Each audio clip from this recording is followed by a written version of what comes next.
the Pakistan army is a rogue army, and it is a self-admittedly rogue army. There is nothing that I am saying as an ex-Indian army officer or some Indian is saying. This is something that Pakistanis take great pride in. Listen to what Akbar Khan actually writes in this book. Akbar Khan was the person who, one of the people responsible for this action in Kashmir, where Christian nuns were raped, where Hindus and Sikhs were butchered, their women raped.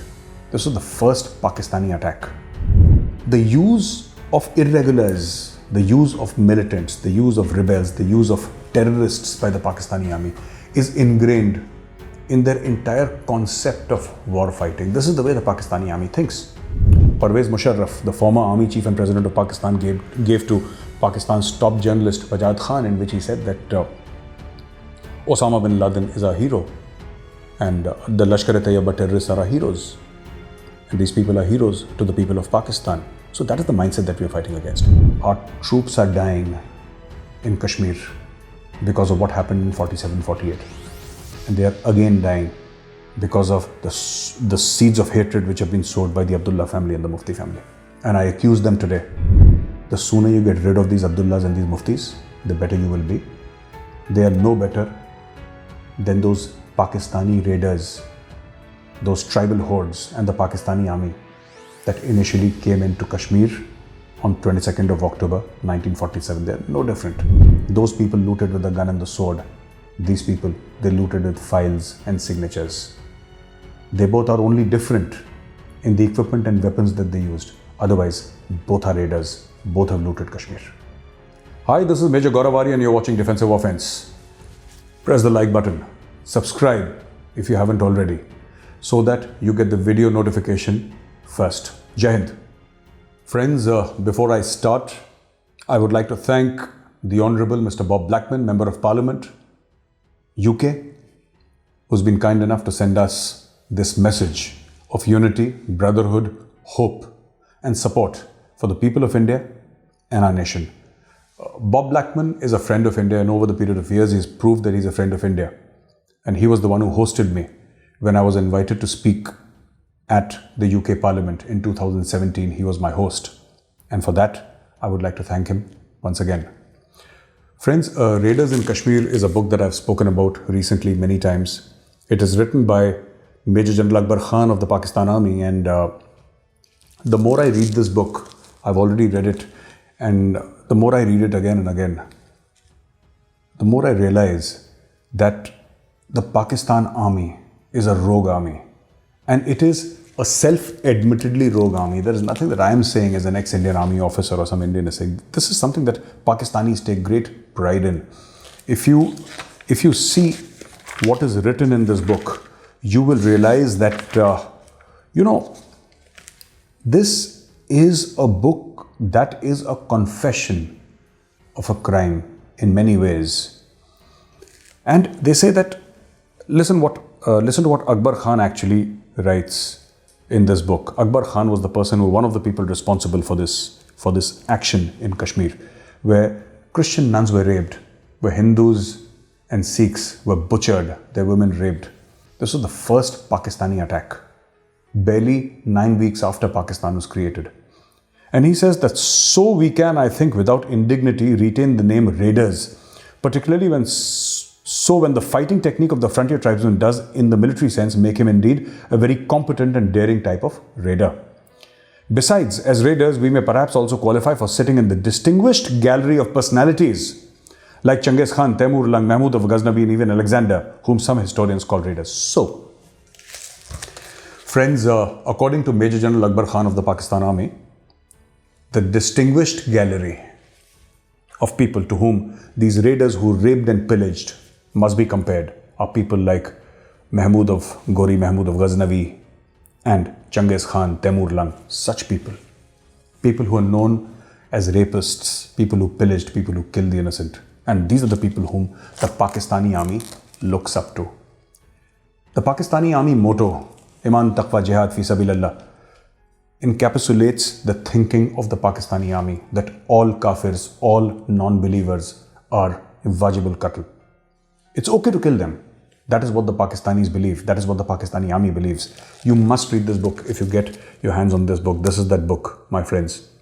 It tells you the entire story. Now, coming back to more recent times, after 47, 48, you're all aware that the Indian Army pushed back the Pakistani raiders, and then Nehru went to the United Nations for some reason, best known to him. And the United Nations enforced a ceasefire. That line came to be known as the ceasefire line. And that line was the line till where the Indian Army had pushed the Pakistani raiders and the Pakistani army. And after 1972, the Shimla Agreement, that line came to be known as the line of control. People are still dying today as I speak on the line of control.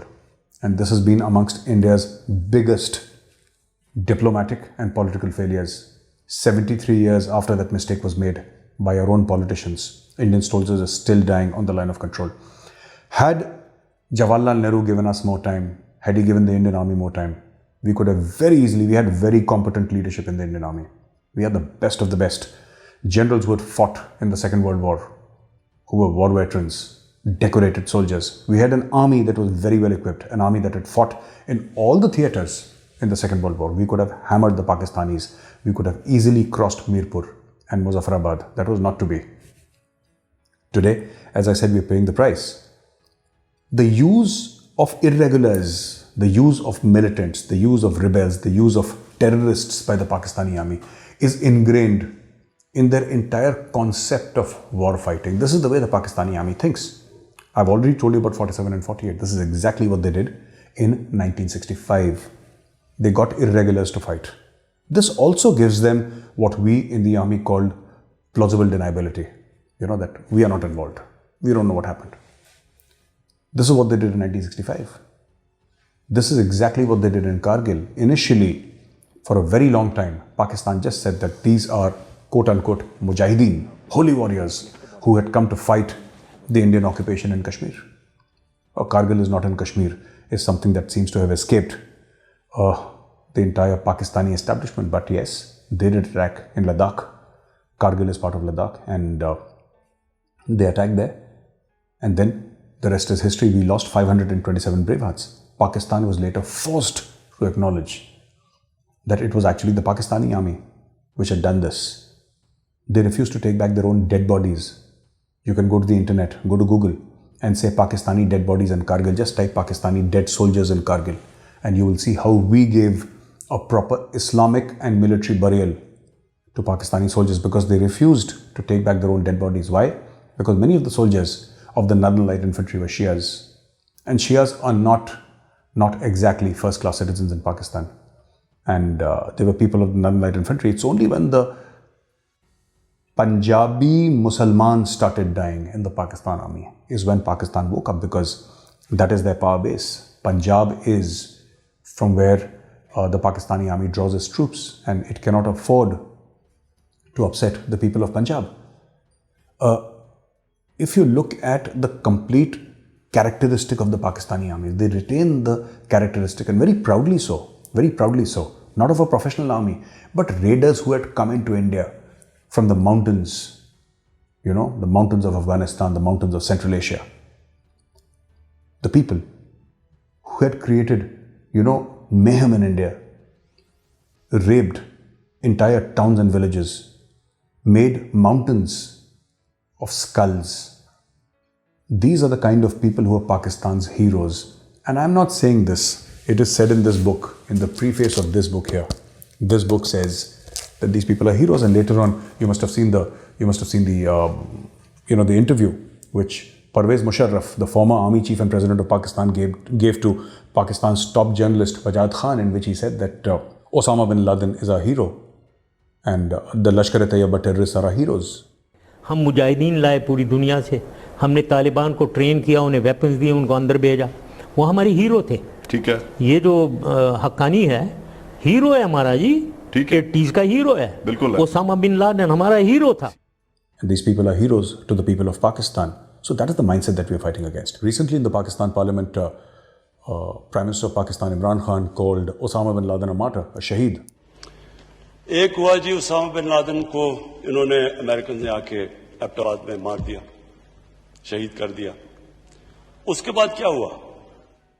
And the status of a martyr in Islam is perhaps the highest status. He gets the best place in heaven, closest to the throne of God, as they say. So this is a civilizational problem with Pakistan, and this is something that Pakistan, if it wants to prosper, if it wants stability, it'll have to keep religion as a private and personal issue. Separate the church from the state, as they say, because this is the main problem with Pakistan. This whole concept of that, we are fighting a jihad against infidels. We will kill unbelievers. We will kill non-believers. We are the sword of Islam. We are the killer or the fortress of Islam. This is something that Pakistanis and the Pakistani army very, very strongly believe in, which is why they've lost all the 4 wars, because modern training, weapons and discipline, they don't respect religious quotations from any holy book. I mean, you shoot a Pakistani, he dies. Whatever he believes in his mind and his heart is immaterial. He's a dead Pakistani once you shoot him. So that is what the Pakistani army needs to understand. Now, coming to current day Kashmir, after the abrogation of Article 370, there's a lot of protests. But the people of Kashmir, because I have been there many times, I go there almost every second month, even now, even in these times of coronavirus. I've been there and spoken to the common people, the shikara wala, the waiters at restaurants, etc. And there is a realization in Kashmir that 370-35A is not coming back. It's gone forever. And people have adjusted to the fact now what they want is actually statehood. A lot of people are speaking about statehood, saying that the union territory status is not something that they like and they would like statehood, which will happen. It's been promised by Mr. Amit Shah, Honorable Home Minister, and it will happen in due course of time. But Kashmir needs to be stable first. Also, this entire thing about, this Gupkar declaration or Gupkar agreement or whatever these bandits call it, this is nothing but a survival tactic. Now, this is the same Farooq Abdullah who spent his entire life criticizing the Muftis, and Mehbooba Mufti is part of that Mufti gang, father and daughter, who spent their entire life criticizing the Abdullahs, both called each other corrupt. And they're both right. They both are corrupt, actually. But now it is a question of survival. Their entire survival, their entire politics was based on 370 and 35A. And now that it's been removed, they do not know where to go. Also, there is a failure in their own mind and in their own hearts to realize that they are now insignificant. Nobody cares about them in Kashmir. And I challenge them today. If you're so popular with the people, why don't you go outside Gupkar? Why don't you go to the streets of Srinagar and see what the people do to you? There is great anger among the common Kashmiris. And people are leaving both the National Conference and the PDP. You must have heard Mehbooba Mufti's statement very recently saying that unless you reinstate our flag, I will not pick up the Indian flag. मगर जब तक हमारा अपना agenda डाकुओं ने डाके में ले लिया है, तब तक हम किसी और एजेंडे को हाथ में नहीं उठाएंगे. This is what she said, and I would like to tell Mehbooba Mufti that thank you for not picking up the Indian flag, because if you touch the Indian flag, it is desecration of the flag. The flag is something which is very holy to Indians. For us, it's not simply a piece of cloth. This flag is something that is wrapped around the martyrs who die for this country, who lay down their lives for this country. हमारे शहीदों के ऊपर डाला जाता है तिरंगा. We would not like traitors to touch this flag. So thank you for offering not to touch the tricolor. I totally support you on this, Mehbooba Mufti. Also, Farooq Abdullah saying that if 370 and 35A are removed, Kashmir will burn, the world will burn. 370 and 35A are the bridge between Kashmir and India. And should these two articles go, Kashmir's relationship with India will be over. This is exactly the entire narrative which these two families had woven around for around 68 to 70 years. Special status. They were in power because of the special status. Today, the special status has been removed. And this special status actually has not been removed for Kashmir, because Kashmiris don't care today. And it was not giving Kashmiris anything at all. There was mass unemployment because nobody was willing to go to Kashmir and invest there.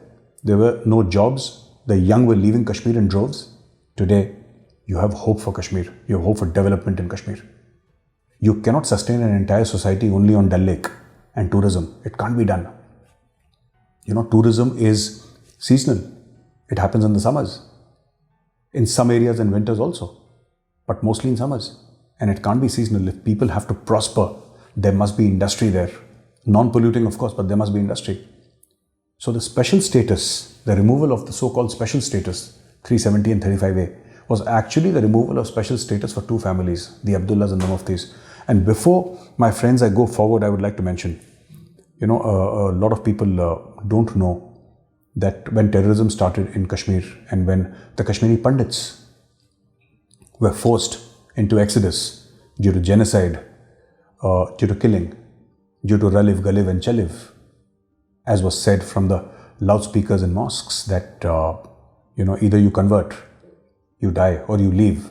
And should you choose to leave your women folk behind. This was what was said from the masjids, the mosques. And this is what happened to Kashmiri Hindus, especially Pandits. And this is the reality of Kashmir. You can't wrap it in sugar, or you can't sugarcoat it. You can't wrap it in candy and give it to somebody. It is ugly. What happened was ugly. It was nefarious. It was deliberate. It was not a mistake. It was a well thought out strategy to establish the caliphate or the khilafat in Kashmir. This is what happened in Jammu and Kashmir. Now, Mehbooba Mufti's elder sister was kidnapped by terrorists. Her name was Rubayya Saeed, and she was the daughter of Mufti Muhammad Saeed. Both these daughters, Mehbooba Mufti and Rubayya Saeed, daughters of Mufti Muhammad Saeed, who was twice or thrice the Chief Minister of Jammu and Kashmir, was the Home Minister of India, and it was under his watch that Kashmiri Hindus had to face exodus from Kashmir. It was under his watch that terrorism actually started in Jammu and Kashmir. 5 terrorists were freed so that Mehbooba's sister could live. The family enjoyed at the Indian taxpayers' expense. Both father and daughter were chief ministers. The father was also Home Minister, Member of Parliament. Imagine, crores upon crores of rupees have been spent, are still being spent, even today, for Mehbooba Mufti's security. And this lady has the gall to say that she will not lift up the Tiranga. I appeal to the government, I appeal to the Honorable Home Minister to completely remove her security. Let's be very clear, sir. Amit Shah ji, I would implore you, I would request you, sir. I think this calls for absolute clarity in our hearts and minds. If you cannot be loyal to India, you can be loyal to nobody. Not your parents, wife, children, or anybody else. You cannot be loyal to anybody if you can't be loyal to India. And anybody who is not loyal to India does not deserve the safety and security provided by India. Both of them, the Abdullahs and the Muftis, don't deserve it. And I call for the public to write to the Honorable Home Minister. I appeal to the public to write to the Honorable Lieutenant Governor of Jammu and Kashmir, asking them to withdraw the security of both these people. They don't deserve it. They must pay for their crimes. I wonder why they were released. It was wrong on the part of the BJP government to release them from prison. And it was wrong to put them in prison in Kashmir in the first place. They should have been put in prison in Kerala or Tamil Nadu someplace, or either in Manipur or Nagaland, where nobody understood the language. This is what should have happened. Enough is enough. Our troops are dying in Kashmir because of what happened in 47-48. And they are again dying because of the seeds of hatred which have been sowed by the Abdullah family and the Mufti family. And I accuse them today, not just of daylight robbery, not just robbing and stealing the aspirations of the people of Kashmir, but also indirectly having a hand in the killing of our troops. After Article 370 and 35A were done away with, 3-4 days back, we received the news that,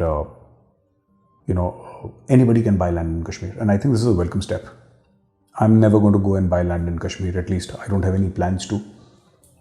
I honestly don't have that kind of money, and I would rather buy land in Lucknow or Delhi. Why would I go to Kashmir? It's a beautiful place and I can always stay in a hotel.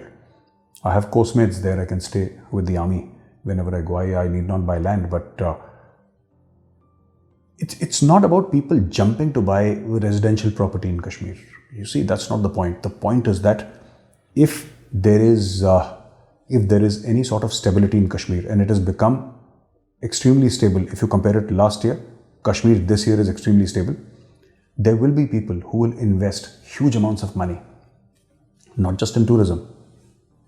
Think about BPOs, think about software development centers, think about a film city, think about lakhs of people, hundreds of thousands of people, common Kashmiris going to work every single day, drawing decent salaries and actually having a future for their kids.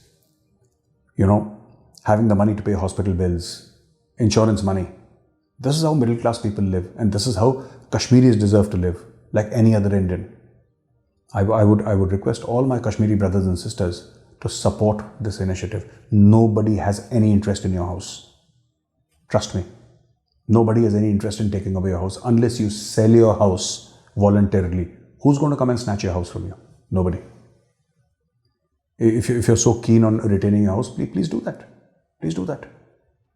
But a positive after effect is, at least within the next 2 or 3 months, you'll see that property prices in Kashmir going through the roof.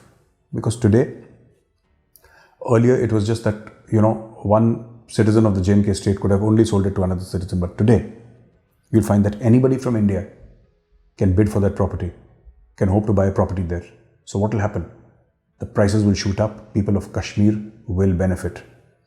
I still don't see very many people going and investing in residential properties. There will be some people, not very many, but mostly it's going to be industry. That is the plan of the government.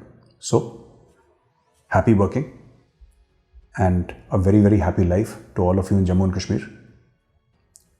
The sooner you get rid of these Abdullahs and these Muftis, the better you will be. They are no better than those Pakistani raiders, those tribal hordes and the Pakistani army that initially came into Kashmir on 22nd of October 1947. They are no different. Those people looted with the gun and the sword. These people, they looted with files and signatures. They both are only different in the equipment and weapons that they used. Otherwise, both are raiders. Both have looted Kashmir. Jai Hind.